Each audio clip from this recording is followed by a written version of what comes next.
तहरीक इंसाफ के मरकजी रहनुमा बैरिस्टर गौहर अली और उमर अयूब की कौमी असम्बली में आज़ाद हैसियत के इंकशाफ पर नया पिंडोरा बॉक्स खुल गया। मरकजी क़यादत एक नए इम्तिहान में फंस गई। इलेक्शन कमीशन की जानिब से 39 अरकान कौमी असम्बली के PTI से वाबस्तगी तस्लीम किए जाने के बाद आज़ाद हैसियत में इंतखाबात में हिस्सा लेने वाले अरकान फहरिस्त सामने आ गई है।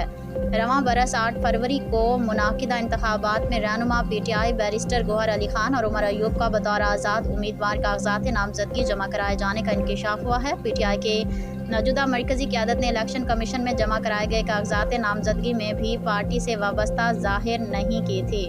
ख्याल रहे कि सुप्रीम कोर्ट ने हाल ही में आज़ाद हैसियत से इंतखाबात में कामयाबी हासिल करके कौमी असम्बली में सुन्नी इत्तेहाद कौंसिल में शामिल होने वाले अरकान को PTI में शमूलियत के लिए वक्त दिया था। बैरिस्टर गौहर और उमर अयूब ने कौमी असम्बली में सुन्नी इत्तेहाद कौंसिल में शमूलियत के बजाय आज़ाद रहने को तरजीह दी और सुन्नी इत्तेहाद कौंसिल में शमूलियत इख्तियार करने वाली मरकजी क़यादत भी बुरी तरह फंस गई है।